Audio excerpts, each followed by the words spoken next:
Jadi untuk sedikit tazkirah pada malam ni, kita cuba perhatikan satu perkara yang ditulis oleh Al-Imam Al-Ghazali dalam kitabnya Ihya Ulumuddin.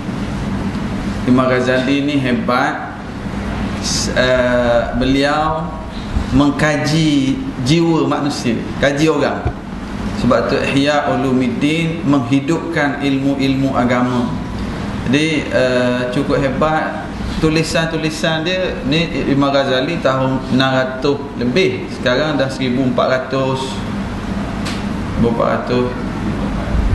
kan, 34. Maknanya lama dah tulisan ni, tapi dari segi realitinya kita baca buku ni, subhanallah, amat-amat berkait dengan kita pada hari ni. Ada satu bab yang Imam Ghazali sebut, bayanu tafsili madakhili syaitan ilal qalbi, penjelasan tentang pintu-pintu masuk syaitan ke hati manusia.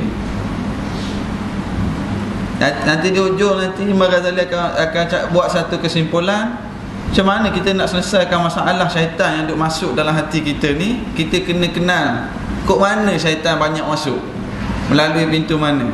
Bila kita tahu, kita tutuplah pintu tu, kunci rapat-rapat, grey ke apa ke. Jadi ada beberapa pintu yang disebut oleh syaitan, yang menjadi yang disebut oleh syaitan, yang disebut oleh Imam Ghazali, yang menjadi pintu masuk syaitan masuk ke hati manusia. Kata Imam Al-Ghazali, i'lam anna mithal al-qalbi mithalu husnin wasyaitan adu. Dia kata, ketahuilah bahawa hati ni seumpama husnin, benteng, benteng pertahanan, kalau orang tembok, dan syaitan adalah musuh. Jadi syaitan dia nak masuk melepasi benteng tadi, melepasi tembok. Jadi dia akan cari pintu-pintu mana, lubang yang dia boleh terobos masuk, dia akan masuk. Tugas kita, kita kena tutup pintu-pintu tersebut. Nak tutup macam mana? Kena tahu dulu pintu tu. Kena tahu pintu-pintu supaya kita boleh tutup dan syaitan tak boleh masuk. Kata Imam Al-Ghazali, famin abwabihil azimah al-ghadab. Antara pintu utama yang syaitan nak masuk hati manusia apabila manusia al-ghadab. Yang pertama, pintu marah. Bila nak marah. Cik baik hari ni baca tajuk ni, sampai-sampai parking ada kereta orang rasa tak nak marah. Ni syaitan nak masuk, syaitan nak masuk ni. Tak jadi nak marah. Apatah lagi first impression kali pertama datang. Tapi tak apalah, syaitan dia akan masuk. Allahu Akbar. Bagaimana ada suami yang boleh terajang isteri, suami yang boleh tampar isteri? Bila tu? Bila sedang hangat bercinta ke? Bila dalam keadaan nak marah?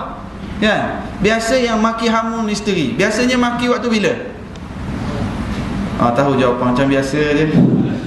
Kan? Masa orang marah. Masa marah. Yang pukul anak, sebab itulah kalau nak pukul anak, tak salah pukul anak, tapi cuba jangan pukul waktu marah. Al-ghadab, Imam Ghazali sebut waktu marah ini pintu yang sangat luas bagi syaitan. Imam Ghazali sebut yang pertama ketika marah. Orang bertindak, kadang-kadang berlaku perceraian apabila marah tidak dikawal. Dalam Islam boleh tak marah? Dalam Islam boleh marah, tapi marah tu kerana apa? Marah kerana Allah. Marah bila orang menghina Allah, menghina Rasulullah sallallahu alaihi wasallam. Tu pun marahnya dikawal batasan, dengan menjaga batasan. Kan? Nak marah kemudian bertindak daripada marah itu, boleh bertindak, tetapi dengan batasan. Jangan sampai mencederakan, jangan sampai memaki hamun. Boleh marah, mesti ada masa marah. Rasulullah sallallahu alaihi wasallam ada sejarah baginda marah. Bahkan baginda pernah memaki. Baginda pernah maki orang Yahudi. Rasulullah kata, mala Allah buyutahum nara. Celaka orang Yahudi, moga-moga Allah penuhi rumah-rumah mereka dengan api.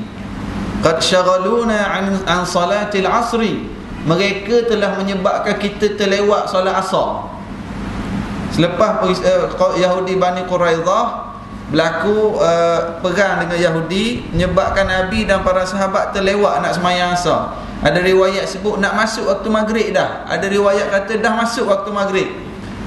Para sahabat pergi, Rasulullah sembahyang asar dah ke? Kita orang belum ni. Rasulullah kata, aku pun tak sembahyang asar lagi.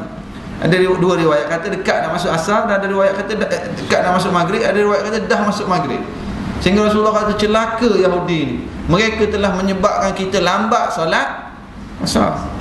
Nabi marah dalam bab tu. Kita bola sebiji menyebabkan kita tak sembahyang, tak marah pun.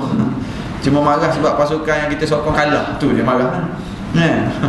Oh, tahun ni dapat kat Messi juga, tak dapat kat Torres, marah sangat dia kan. Jadi main terbaik dunia, dia marah sangat, dia nak, dia marah sebab tu. Nabi marah kat Yahudi kerana Yahudi menyebabkan terlambat mereka, Rasulullah dan sahabat solat kerana gangguan.